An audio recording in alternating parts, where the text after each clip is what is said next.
aí, Cobase Lovers! Agora sim estamos ao vivo para mais um programa TV Cobase. Quero agradecer a presença de vocês que estão aqui a cada 15 dias acompanhando os últimos assuntos do mundo pet.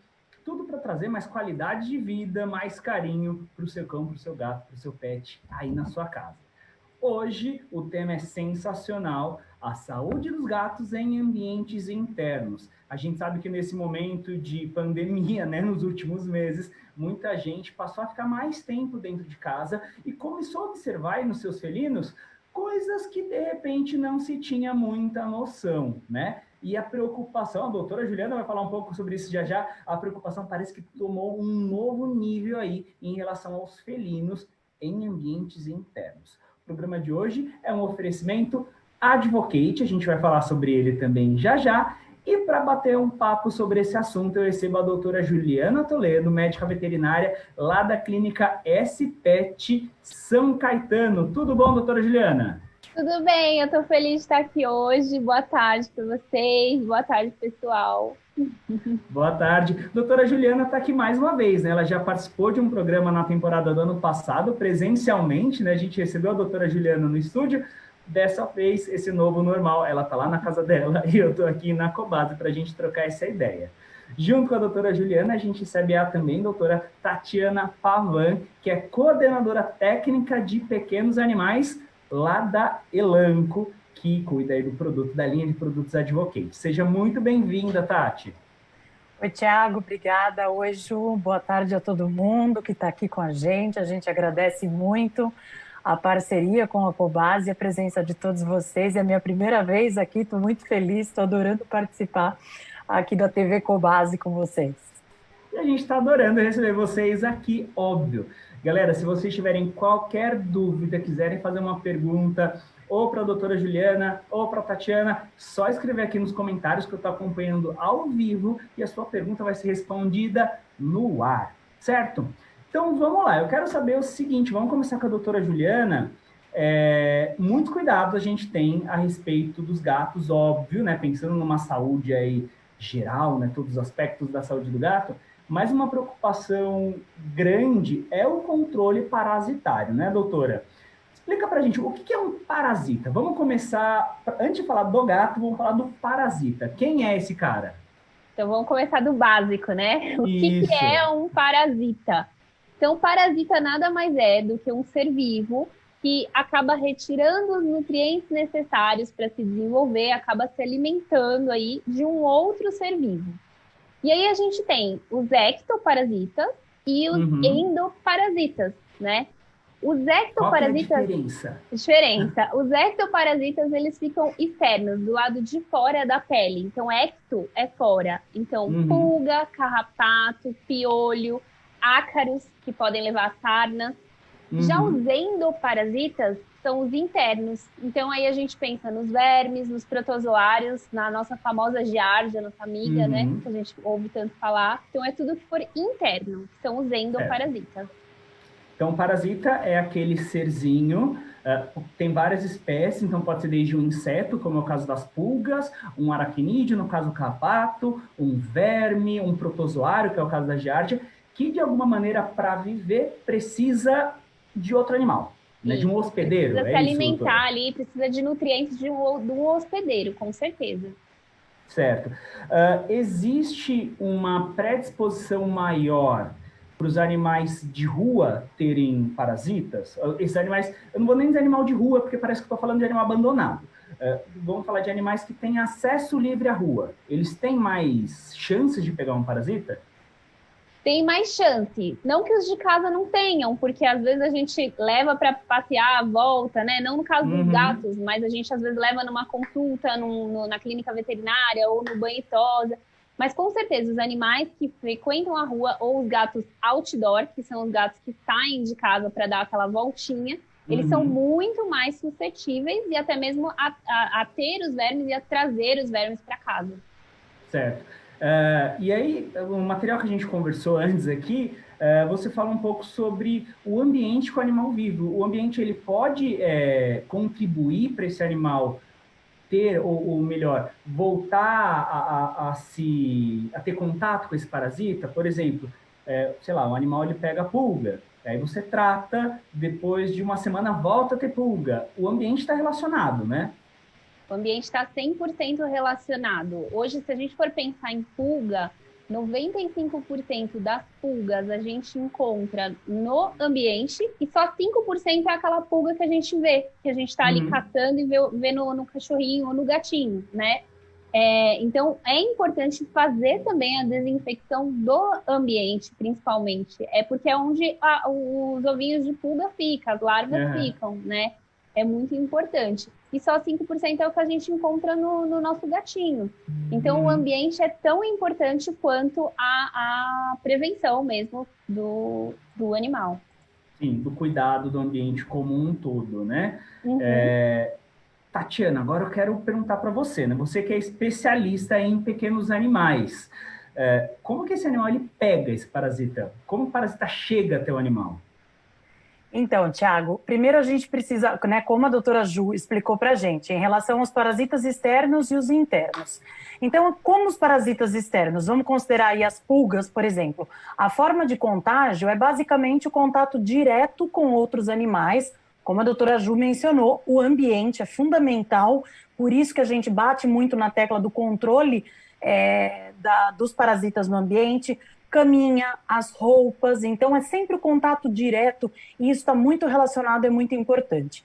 Se a gente for pensar nos parasitas internos, né, os vermes, a forma de transmissão ela é bastante variada, depende muito do ciclo de vida do parasita, mas de maneira geral, a gente considera a ingestão de água e de alimentos contaminados com ovos dos vermes, normalmente, né? Intestinais, né? Então, isso, considerando os vermes, né? Então, por exemplo, existe uma verminose que ela é transmitida para cães e gatos pela ingestão acidental da pulga.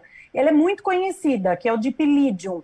Essa é a verminose que os tutores comentam muito com a gente. Doutora, eu vi no bumbum do meu animal, eu vi nas fezes, porque ele parece um arroz que se movimenta. Como que ele contrai o Dipylidium? Pela ingestão, fala, é a pulga que transmite. Aí as pessoas fazem uma correlação que não está correta, acha que é a picada da pulga que transmite. E não é, tá, Tiago? Na verdade, essa transmissão acontece por meio da ingestão da pulga quando o animal está se lambendo ou ele mordisca para aliviar o desconforto da coceira. E aí ele ingere essa pulga. E aí a pulga acaba transmitindo, porque esse verme ele está dentro da pulga, tá? Certo. Então, aí a tênia passa a parasitar, que ela já está parasitando a pulga, e ela então torna a parasitar esse animal. Ela passa a ser o parasita desse animal. Né? Então, deixa eu só dar um passo para trás aqui, Tati, rapidinho. Então, para a gente deixar mais claro, o Dipylidium é um vermezinho que ele está dentro da pulga. Isso, por quê? O que vamos ver se eu acontece? entendi certo. No ciclo de vida da pulga, uma das etapas dela é a larva da pulga que ela fica no ambiente, tá? Certo. Como a Ju falou, 95% está no ambiente. Então, um filhotinho da pulga, que é a larva, está no ambiente. A larva, ela se alimenta, o quê? De resto orgânico. Então, tá lá, ela vai se alimentando. Se nesse ambiente existe ovos do Dipylidium ou a larva do Dipylidium, ela se alimenta disso. E aí ela passa a ser portadora daquele verme. Exato. E aí o animal acaba contraindo, tá? Porque essa larva vai se transformar numa pulga que vai parasitar o animal e o animal se lambe, mordisca e ingere a pulga. Entendeu? Sim, ingere a pulga e ali ela entra em contato com o Dipylidium, não é pela picada. Exatamente. Isso é para o Dipylidium, tá, Tiago? Então, eu estou mencionando ele porque é um verme muito comum que o tutor comenta e ele é facilmente visualizado nas fezes e às vezes até no bumbum do animal o proprietário percebe, tá? Então, a pulga é ingerida, né, pelo gato, pelo cão, e ele acaba se instalando na parede intestinal, esse verme se instala na parede intestinal do animal. E aí ele começa a se alimentar junto do animal. Então, a partir desse momento, começa um novo ciclo, o ciclo da reprodução desse verme. Então, a gente precisa pensar o quê, Tiago? Nas zoonoses. Elas são doenças que podem ser transmitidas dos animais para os seus tutores, né? Esse é um motivo de muita preocupação e que faz com que a gente sempre oriente esses tutores em relação a manter um bom controle de parasita desses animais. Sim. Tá? Então, Já a gente vai chegar lá na vermifugação no controle parasitário. Vamos manter aqui ainda na forma como ele pega. Então, você deu o exemplo do Dipylidium, que ele pega através da lambedura ou da ingestão ali da pulga, que está contaminado, ou que está ali portando, é a portadora desse verme. Outras parasitoses, como pulga, por exemplo, como a sarna, a forma como esse animal ele entra em contato é um pouco diferente, não é? Isso. Mas é basicamente o contato direto. Se você for pensar na sarna, por exemplo, né? Nem todas elas são transmissíveis, mas as que são, é por contato direto entre animais. Tá? Então, mesmo verminose, ambiente contaminado, solo, água, alimento, contato direto com outros animais, eles se lambem, eles se reconhecem por meio de lambedura. Então, a gente pode pensar aí, de maneira geral, no contato direto, tá, Tiago? Até compartilhamento de pratinho, vamos supor, você tem o seu animal que mora no apartamento, mas você deu uma bobeadinha na vermifugação, foi passear no parque, levou, compartilhou alguma coisa, um brinquedo, qualquer coisa, porque são coisas que não são visíveis a olho nu, o ovo do parasita, por exemplo, ou até mesmo as formas jovens da pulga, passam batido, né?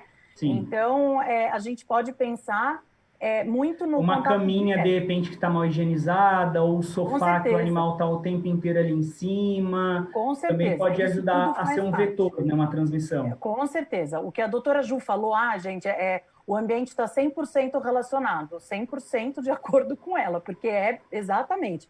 E ambiente, Tiago, é assim, não é só chão, né? Ambiente é o ambiente, todo o contexto no qual esse animal está inserido. Então entra a cama do tutor, a cama do animal. Fala, ai, nossa, né? Mas pensar nisso, a gente relaciona muito com higiene. E não necessariamente pulga. Nós podemos trazer para dentro de casa ovo de verme, a gente pode carrear na sola do sapato para dentro da nossa casa.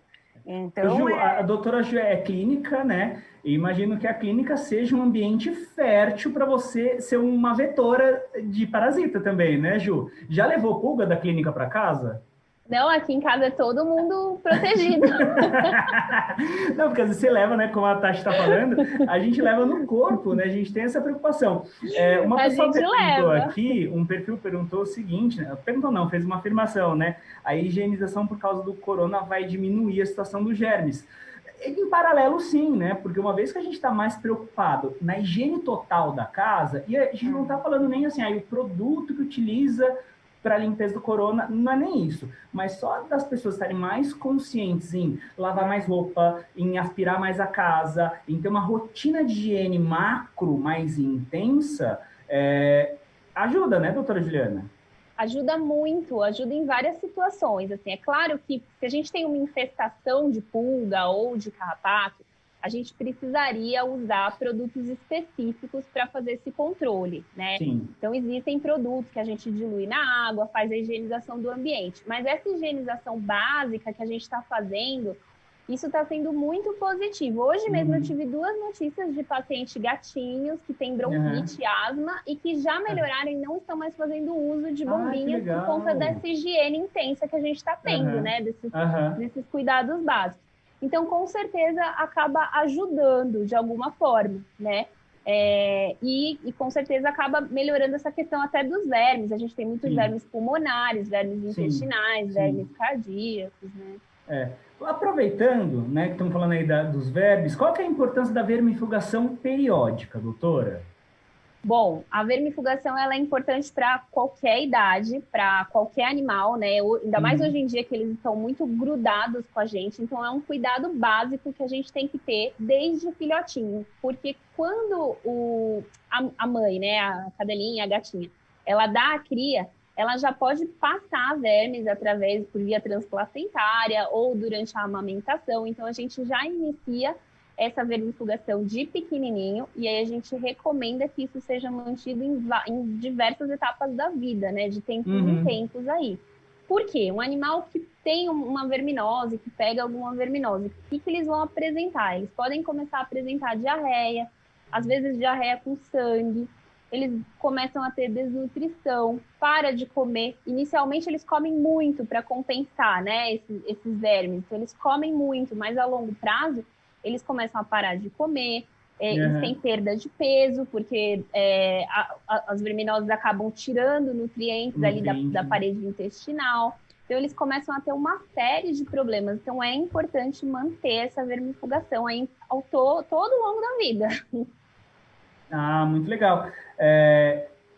Então, o controle você indica a partir de qual idade? Você falou aí que é uma mãe, filhote, pode passar, né, via transplacentária, enfim. A partir de que idade um animal ele deve, na verdade, ter um acompanhamento em relação à vermifugação, doutora?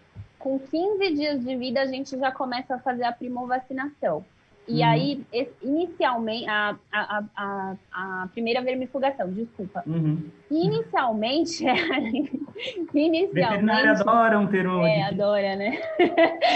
Então, mas inicialmente é a partir dos 15 dias que a gente começa a vermifugar. E aí, quando eles são filhotes, até os 4 ou 6 meses, o tipo de vermifugação é um pouco mais intensa, porque é a fase onde eles estão em desenvolvimento do sistema imune. Então, é importante a gente manter esse processo de vermífugo de uma forma um pouco mais intensificada. Aí depois, quando eles ficam adultos, eu costumo prescrever a cada 6 meses aqueles animais totalmente indoor, que não saem nem para tomar banho, e a cada 4 meses, ou a cada troca de estação, aqueles animais que passeiam bastante. Muito legal. Ô Ju, vamos aproveitar agora, que a gente está falando de verme, vamos fazer um merchan de Advocate? Porque Advocate tem um vermezinho que ele pega, né?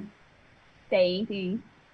Tem vários, Tati, vamos falar de Advocate agora. Vamos fazer aquele merchan. É a minha vez agora? É a sua vez agora de vender Advocate. Quais vermes o Advocate ele tem ação ali contra e mantém a saúde do gato?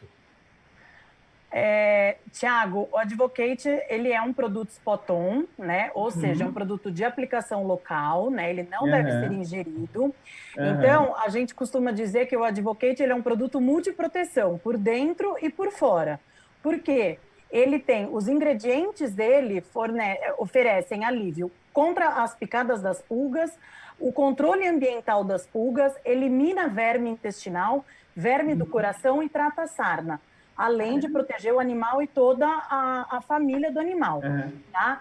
Aí você falou que ele é spot on. Eu vou aproveitar, vamos explicar um pouquinho sobre esse termo, porque a Marília Guimarães falou aqui, ó. Alguns facilitam, falou para a Nádia, né? A Nádia reclamou que o gato dela tem dificuldade para tomar remédio. Aí a Marília responde, mas tem uns spot on que são super fáceis. Por que é fácil o spot on, o Advocate que é spot on, Tati? Explica pra gente. Spot on, na verdade, Tiago, é o termo que indica que é uma aplicação local. É fácil por quê? Para gato, a gente que conhece a rotina de gato, sabe que assim, a forma de administração faz toda a diferença, tanto no conforto, para o conforto do animal, quanto para a adesão do tutor no tratamento. Então, se eu tiver que prescrever alguma coisa que dificulte para esse tutor fazer a administração em casa, vai dificultar a adesão dele ao tratamento também. O Spot-On é uma pipeta, né, de aplicação local, onde você vai fazer uma aplicação aqui atrás no pescoço, afastando o pelo do animal. Eu vou até mostrar para vocês, eu tenho aqui, ó. Tem a pipeta aí para mostrar para gente? Opa, já estou aqui, ó. Eu até coloquei aqui pertinho. Então, a gente tem duas apresentações do Advocate. São essas duas. Está aparecendo para você? Não está aparecendo. Não? Tati, o seu aqui, ó. Tá... Agora sim, agora foi. Agora foi. Essa daqui, gente, é a embalagem econômica, tá? Para gatos de até 4 quilos, tá? Então, para gatinhos. Para gatões, tem essa embalagem aqui, que é a roxinha. É a embalagem para gatos de 4 a 8 quilos. Essa embalagem, ela é uma embalagem econômica. Dentro da embalagem econômica, a gente tem 3 pipetas, tá? Então, 3 caixinhas. Fala, mas eu quero comprar individual. Pode também. Tem a caixinha individual. Dentro da caixinha, Tiago, ele vem dessa forma. E, ó, tem aqui a pipeta, ó, só para vocês verem. Ela é bem pequenininha. Sim. Abre a pipeta, rompe o lacre, afasta o pelo do pescocinho do animal e aplica. O importante, Tiago, é que todo o conteúdo da pipeta fique em contato com a pele do animal para facilitar a absorção, tá? Então, Muito ele tem bom. 2 princípios ativos que fazem, que protege contra todas essas coisas que eu mencionei para vocês. E cada pipeta é uma dose, né? É uma Cada dose pipeta completa. é uma Tem que usar a dose, pipeta até o fim para cada felino. Isso, você tem que adquirir de acordo com o peso do animal, né? Então, por exemplo, aqui em casa eu tenho 3. Então, eu tenho uma fêmea, que é uma gatinha, que usa até 4 quilos, e 2 gatões, que usa pipeta de 4 a 8 quilos. Então, você tem que adequar. Hoje em dia, a gente tem essas raças maiores, o Maine Coon, por exemplo, que são gatos maiores. Se você precisar fazer a combinação de pipetas, pode, para adequar o peso do animal, não tem problema. Mas o importante é você fazer uso para o peso adequado e toda a pipeta. E aí ela é de aplicação mensal, tá? O uso dela é mensal.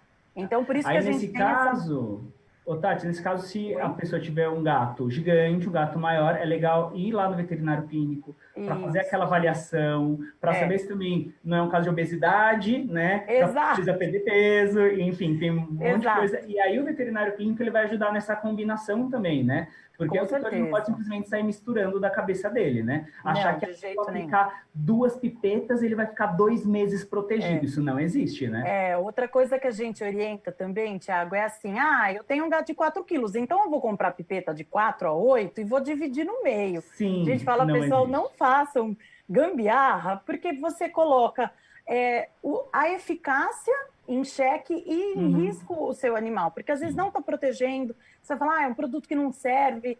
Então, assim, e a gente sempre orienta, consultar um médico veterinário, conversa com um médico veterinário. O Advocate é um excelente produto que a gente sempre fala é multiproteção por dentro e por fora. Mas é importante consultar o veterinário, porque ele tem proteção contra a sarna, né? A gente utiliza no tratamento da sarna, mas para isso precisa ir da doutora Juliana para falar, olha, é sarna mesmo, vamos utilizar. Então, é importante a gente fazer sempre ter sempre em mente que a orientação do veterinário não substitui. É essencial. Muito bom. Vou aproveitando aí a doutora Ju, que vai atender esses gatos e vai fazer uma anamnese bacana, uma avaliação legal. Gato em ambiente interno, ele pode ter verme, doutora? Pode, com certeza, pode. Assim, mesmo ele morando dentro de casa, vamos pensar, ele pode ter verme e pode ter pulga também. Então, assim, hoje em dia, gatinho de apartamento, ele mora lá no apartamento, mas tem o hall do prédio, onde passeia outros cachorros, né? Outros gatos. Às vezes tem o gatinho que mora em casa, mas vem o gato do telhado. Então, às vezes vem o gato do telhado, bebe lá a água dele, fica lá disponível e vai embora. Então, eles podem acabar... Cada vez mais comum os tutores levar gato para passear, né? Eu tenho visto bastante. Tem. E assim, cada vez mais. Algumas raças de gato que às vezes a gente até recomenda, né? Tipo Bengal, eles são muito agitados. Então, às vezes a gente até acaba recomendando. Então, eles podem acabar pegando, sim, até numa ida à clínica veterinária, ir tomar banho. Hoje em dia, é muito comum, a gente tem cachorro e gato. Aqui em casa eu tenho 3 gatos, 2 cachorros. Então, os meus cachorros passeiam. Quando eles voltam, eles acabam bebendo água do gato. Então, pode acabar tendo, sim, vermes, pulga e todos esses tipos de parasitas. Então, é importante mesmo que eles não saiam de casa. Sem falar nisso que a gente comentou, a gente pode estar levando também na sola do sapato, né? Enfim. Falando então da saúde de um gato que vive no ambiente interno, que não tem acesso, ainda assim ele tem um pequeno risco e a prevenção é a melhor estratégia, né? Com certeza, a gente prefere prevenir do que já chegar para tratar, né? É sempre melhor prevenir. Sim. Tati, é o seguinte, você falou rapidamente mais cedo sobre zoonose e tal, que tem esse risco. Gatos, existem vermes que no ciclo ele passa do gato para o humano, para a família? Tiago, a gente sempre se preocupa com zoonose pelo fato de ter essa característica, né? De ser doenças que podem ser transmitidas dos animais para os tutores. Então, pode sim acontecer. O que a gente fala muito sobre a prevenção é mais fácil prevenir do que remediar. Mas Sim. a vermifugação periódica, ela é importante para prevenir as infestações nos cães e nos gatos, mas pode acontecer sim, né? Se a gente não tomar cuidado com os hábitos de higiene, são hábitos básicos, como lavar as mãos após o contato, né? Então, por exemplo, isso que que a doutora mencionou, do cão dela que sai e tem contato com o gato, e isso pode transmitir também do animal para o tutor se não houver determinados cuidados, tanto em Uhum. termos de vermifugação do animal, quanto em termos de cuidados com o ambiente. E assim, Aham. não é só a higienização do chão, desse tipo de superfície, é tudo aquilo que a gente já comentou. A troca da roupa, a lavagem das caminhas, em caso de infestações, água quente pode auxiliar também, não no animal, tá, gente? Não, nas No caminhas ambiente. e nas roupinhas. Então, isso é importante. Agora, por exemplo, uma coisa que a gente pode pensar: ah, mas a minha casa é limpa, o meu cão é limpinho também. Mas, por exemplo, uma forma muito fácil da gente pensar em contaminação é aquele animal que você brincou, um cão que está rolando na rua, você brincou, de repente você não sabe se ele estava num ambiente contaminado, o tutor afaga esse animal, entra em casa, não faz a higienização adequada da mão, vai na cozinha, pega uma bolacha, pega um biscoito e come, e Uhum. assim a gente fecha um ciclo. É muito fácil pensar numa contaminação, Uhum. tá, Tiago? Então, se você for pensar num gatinho ou num cão que está dentro do seu ambiente ali, no seu contexto, e você dá uma bobeada em relação à vermifugação e cuidado de higiene, porque são cuidados muito básicos, né? Então, Uhum.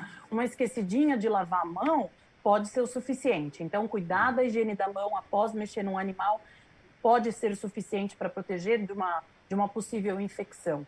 Então, em relação, por exemplo, as pessoas se preocupam, ah, mas e os meus filhos? Os pais, eles devem sim se atentar a esses cuidados quando se trata de evitar o contágio Uhum. do animal para a criança, né? E É. aí mantendo a vermifugação do animal em dia. Uma coisa que eu costumo sempre falar, Thiago, é assim, eu cliniquei durante muito tempo e os tutores traziam, ah, Tati, mas poxa, eu tenho medo de levar para a rua, é pulga, carrapato, verme. Falo, poxa, mas deixa eu ser feliz. É Aham. importante que ele saia, é um estímulo Aham. mental, eles precisam socializar, isso faz bem para eles e para a gente. O que nós faremos? A nossa parte. De que forma? Cuidando da saúde deles. A vacinação, a vermifugação e o controle de endo e ectoparasitas é tão Uhum. importante quanto a vacinação. Né? Então, Sim. muitos tutores se preocupam muito com vacinação e acabam esquecendo disso. Então, é importante a gente manter o cuidado nos nossos pacientes, nos nossos animais, cuidar deles e deixar que eles sejam felizes, passeando no parque e brincando com os donos e as crianças da casa. Mantendo a rotina de higiene após, né? Eu acho que Mantendo a rotina. essa situação de pandemia, esse hábito que a gente criou também de toda vez que chega em casa, lava a mão e álcool em gel e não sei o Exato. quê, também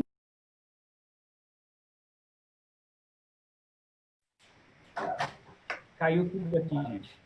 E a gente está online ou Achei, não? Não, caímos, mas a gente vai voltar. achei que você tinha promovido a gente a âncora da TV Cobase, Tiago. Travou tudo. Acontece. Falei, Ju, sobrou aqui hoje. Não, não dando online, tudo bem, a gente se vira.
Faz parte do tratamento, como a gente falou no início, né?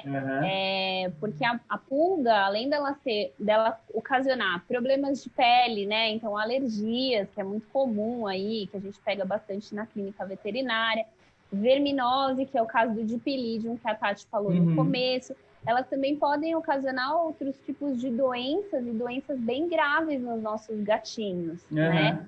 Elas podem acabar... A pulga, ela pode ter uma bactéria parasita dentro dela, que quando ela inocula, quando ela pica o gatinho, essa doença, que é a doença da pulga, ela também é silenciosa nos felinos. Às vezes começam a manifestar sintomas um pouco mais tardios, e aí o animal já está com um quadro um pouco mais avançado do problema, né? Então é bem sério. Então o ideal sempre é a gente prevenir. Então tem que usar o Advocate, não tem jeito. Não tem jeito. A mesma coisa o carrapato, né, doutora? A gato, ele também pega a doença do carrapato? Eles pegam, mas é muito difícil, porque o que acontece?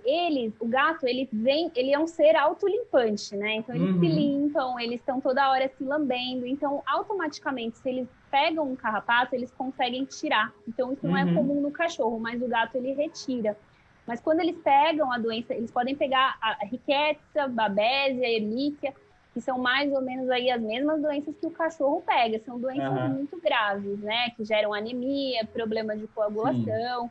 Sim. Então, existe, mas é um pouco mais difícil. Né? E aí, a prevenção é o ideal, completa, né? É o ideal, né? Ô, Tati, uma dúvida comum, acho que a doutora já vai poder confirmar isso também. Tutor que está observando o gato se coçar, coçando a orelha, né? Como eu falei lá no comecinho, agora que as pessoas estão um pouco mais em home office, acompanhando um pouco mais o comportamento do gato, o pessoal tem observado isso, né? Meu gato está se coçando, está coçando a orelha. O que pode ser? Você, nos seus anos de clínica, viu muito isso também, né? Vi muito. Avaliar e fazer sempre uma avaliação do animal como um todo. Avaliação da orelhinha, né? O veterinário que vai fazer. Lembrando sempre, gente, que o diagnóstico é do veterinário, tá? Então precisa sim fazer o acompanhamento, porque aqui o que a gente está dando para vocês são dicas para a gente orientá-los, né? Mas é muito importante a avaliação das orelhinhas do animal por um médico veterinário. Por quê? Existe uma doença que a gente conhece como a sarna de ouvido, né? Ou a sarna otodécica. É a mesma coisa. Esse tipo de sarna, ela é muito comum em gatos e ela é uma enfermidade restrita ao conduto auditivo. Então, assim, ela está com sarna de ouvido, vai passar para o corpinho? Não. Posso pegar? Também não. Não existe relato de transmissão da sarna otodécica de animal para humano, mas ela é restrita ao conduto, tá? E ela é transmitida, novamente, pelo contato direto com o animal que está infestado. A transmissão, ela acontece entre cães, gatos, pode acontecer até com coelho, ferret, né? Então, não passa para humanos, mas os animais infectados, né, os animais que estão com sarna, eles apresentam uma secreção no conduto auditivo que ela é escura, né, marrom, até meio pretinha, em formato de crostas. Então, quando você vai tirar, parece até casquinha de machucado. Tá? Então, e aí o veterinário faz o quê? Faz uma boa limpeza, muitas vezes ele coleta esse material, observa no microscópio ou envia para análise, né? Para confirmar, né? Mesmo. Porque o que acontece, Tiago, é que muitas vezes eles têm infecções associadas. Além da sarna, tem aí um funguinho, alguma bactéria. Então, por exemplo, a Ju é uma veterinária experiente, já sabe olhar aquilo, avaliar e fazer o diagnóstico, mas às vezes ela precisa confirmar se associado àquilo não existe infecção por malacésia, que é um fungo, ou alguma bactéria que esteja envolvida. E aí tem que ir para o exame para o laboratório, tá? E aí o que o veterinário faz muito comumente? Uma boa limpeza, uma boa higienização do conduto, né, com um produto adequado para isso, retira todo o material enegrecido para depois fazer o tratamento de forma efetiva. Então, assim, para o tratamento, a gente pode usar o Advocate, é um excelente produto para isso, e normalmente uma única aplicação é o bastante para eliminar o problema, né? Agora, uma coisa que a gente gosta muito de falar é que é uma dúvida muito frequente. Ah, mas eu usei o Advocate e não resolveu. Então, porque às vezes o tutor vai no balcão, busca o produto, usa e aí vê que não resolveu. E aí a gente sempre orienta, conversa com o veterinário, porque provavelmente não é ou não era a sarna de ouvido ou não era só a sarna de ouvido, tá? Então é importante uma boa higienização e aplicação do produto. O Advocate é uma excelente alternativa, né? Vamos aproveitar para fazer o merchan do Advocate de novo, então. Merchan de novo. Merchan de novo.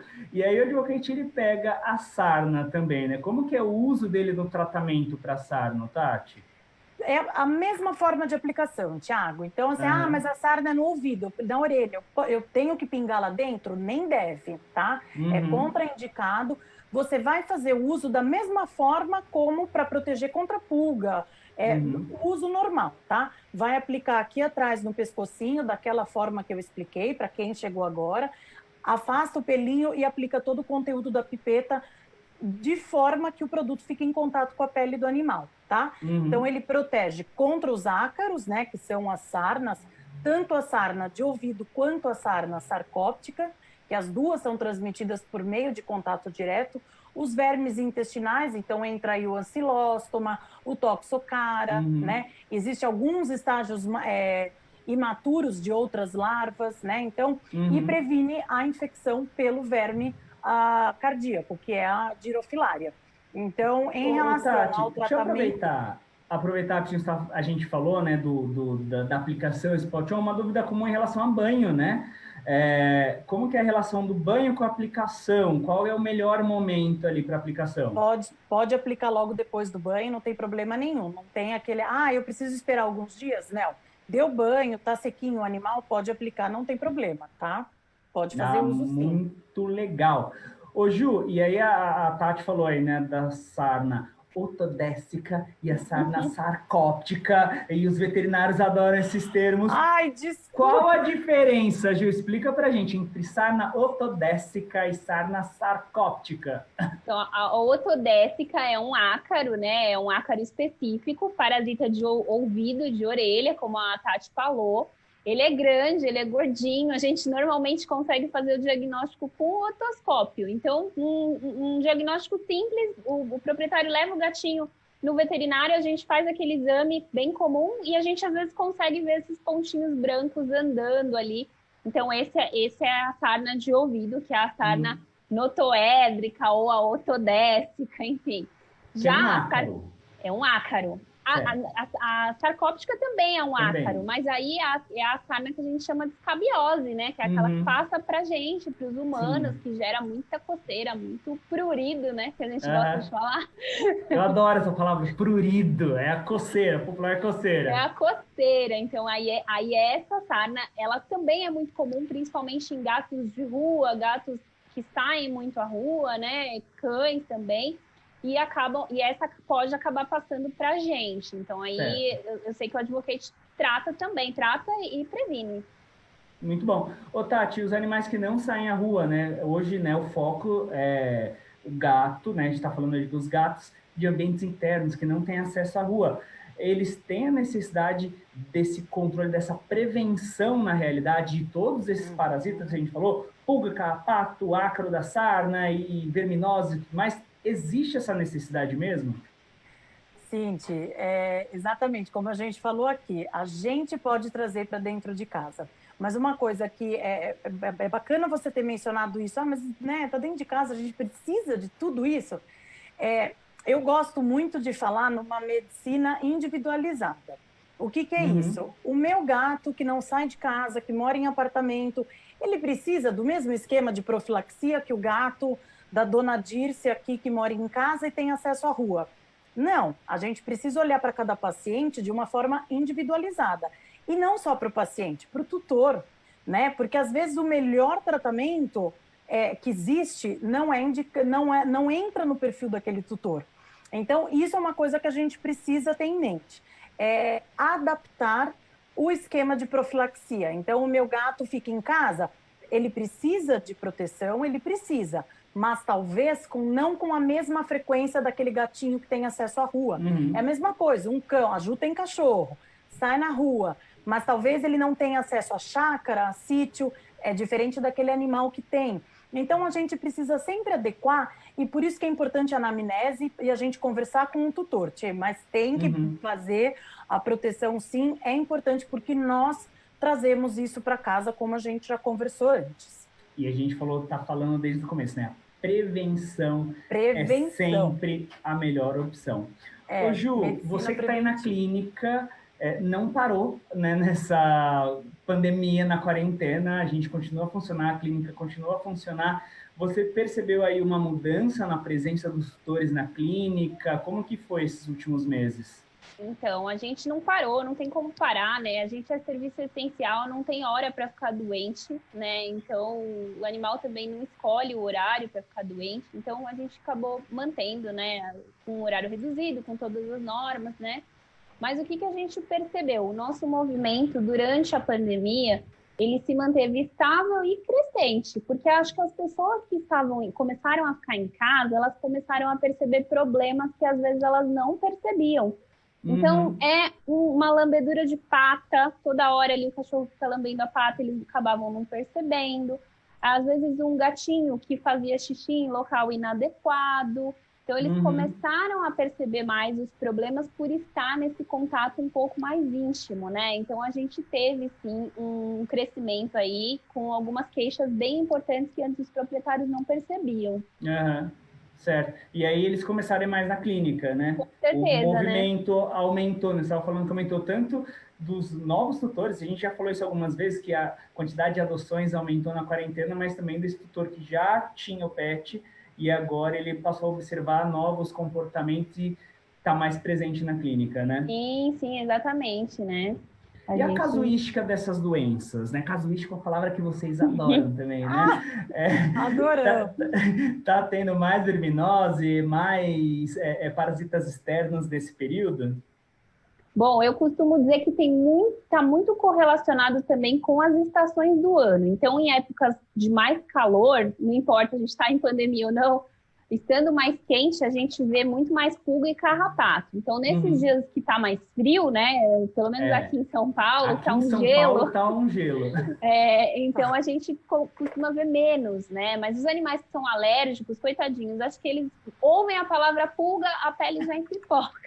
Então, não tem jeito, né? Não tem jeito. A prevenção tem que ser mensal. Então, mesmo nesse tempo de pandemia, a gente acaba pegando, sim, né? Depende muito mais do clima do que... Sim. Agora a gente tem que lembrar, né? Estamos nos dias frios aqui no sul e sudeste, né? Acho que da cidade de São Paulo para baixo está um frio tremendo. Hoje está um pouco mais tranquilo agora aqui, né? Até consegui tirar o agasalho, mas em setembro começa a primavera, a temperatura começa a subir, e aí é o momento que as pulgas e carrapatos começa a se produzir mais rápido, né? A gente sabe que os aracnídeos e os insetos, eles têm um ciclo de reprodução um pouco mais rápido aí no clima quente. É um ótimo momento, né, Tati, para a gente começar a aplicar Advocate, para prevenir. Não é isso? Com certeza, Ti, com certeza. Os períodos mais quentes do ano, com certeza, são os períodos onde a gente se volta mais para as campanhas de verão, né? Para o cuidado com os ectoparasitas, né? As pulgas e tudo isso. Então, sim, precisa, nesse período, se intensificar o cuidado, né? A gente orienta o cuidado durante todo o ano, mas no verão vale fazer um double check aí e ficar de olho mesmo. Sim. E aí a gente acaba tendo também no verão, né, uma rotina maior até de cuidado com o animal, né? De dar mais banho, de escovar mais. No caso de gato, uma preocupação grande é com a sensibilidade da pele, né? Com a sensibilidade do pelo. E sendo o Advocate um spot-on, né? Um produto tópico que aplica ali, tem algum problema, né? O fato de aplicar na pele e o gato se lamber depois, tem algum problema ou é seguro, 100% seguro? Ele é um produto bastante seguro, Thiago. A gente orienta a aplicação no pescoço do animal, a absorção acontece muito rapidamente. Muitas vezes é uma preocupação do tutor, mas eu tenho mais de um gato em casa, eles se lambem, mas ele é um produto seguro. A gente orienta ficar um pouquinho de olho para que não vá fazer ingestão logo na sequência, aplicação, mas ele é um produto seguro sim. A gente não faz aplicação pelo corpo do animal, basta que se aplique somente no pescoço e é o suficiente, tá? O princípio ativo ele espalha pelo organismo inteiro. Ele é absorvido, isso. Ele é um produto de uso tópico, né? Porque ele tem a imidacloprid e aí tem a moxidectina que faz absorção sistêmica. E uma vez tendo sido absorvida a moxidectina, não tem como eu mudar esse nome. Mudar esse nome, o nome que tem. Ele tem um nome feio, mas os tutores não precisam saber disso, tá, gente? Vocês não precisam se preocupar. É o nome do remedinho, vamos pensar um assim. remedinho, exatamente, mas ele é um produto super seguro, é um produto que, assim, a gente precisa pensar também que tudo que está aqui agora na nossa prateleira passou por muitos testes até chegar à aprovação. Então, é um produto bem seguro, até para a gente usar em casa, ali na nossa manipulação, tá? Então, pode ficar tranquilo, pode confiar. Ô, Tati, um gato que tem regurgita, né? Que ele vomita, que ele começa num hábito de regurgitação ali. Pode ser um indício que tem problema ou não? Porque, assim, pensa que o gato, a gente sabe, né? Que ele vai se lamber e tem problema da bola de pelo e tudo mais. E agora que o tutor tá em casa, ele vê mais essa expulsão, né? Da bola de pelo. E aí, muitas vezes, ele faz essa conexão. Ai, será que tá com um problema? É indício de doença ou não é para gato? O vômito, Thiago, a gente precisa sempre ficar de olho, tá? O vômito, ele é sempre um alertinha. Por quê? É vômito mesmo ou é a bola de pelo? Porque a gente sabe que o gato vomita e isso faz parte, tá? O que a gente precisa ficar atento é saber diferenciar. Na dúvida, leva lá para a doutora Ju e precisa fazer uma investigação mais focada aí para tentar fechar um diagnóstico. Mas pensando aí, é bola de pelo? Porque aqui em casa, por exemplo, eu sei quando é bola de pelo, porque eu vejo, tá? Eu vejo às vezes, porque nem sempre eles vomitam, sai nas fezes, dá para ver também.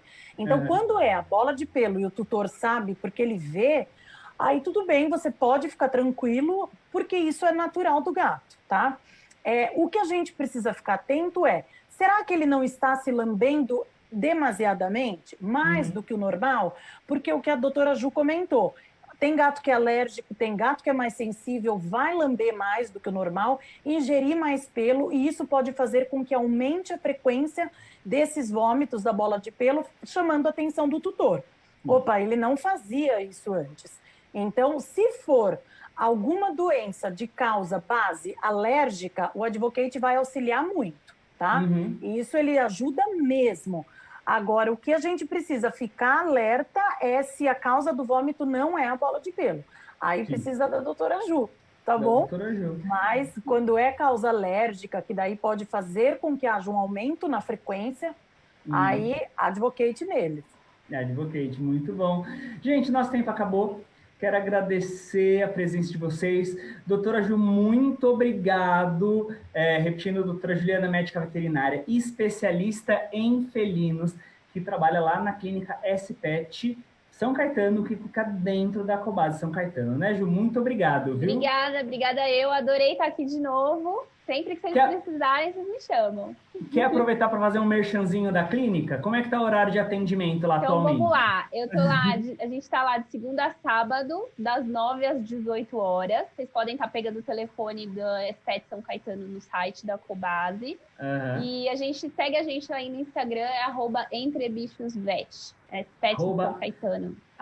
@entrebichosvet. Entrebichosvet, é isso aí. Esse horário de segunda a sábado é agora no período de pandemia, que a gente está com horário reduzido, né, Ju? Mas se você quiser saber, se você estiver assistindo esse vídeo daqui a alguns meses, depois de ter passado a pandemia, entra no site da Cobase que os horários estão atualizados lá, tá bom? Tati, muito obrigado também pela sua presença. Eu que agradeço a Cobase pelo convite, pela parceria.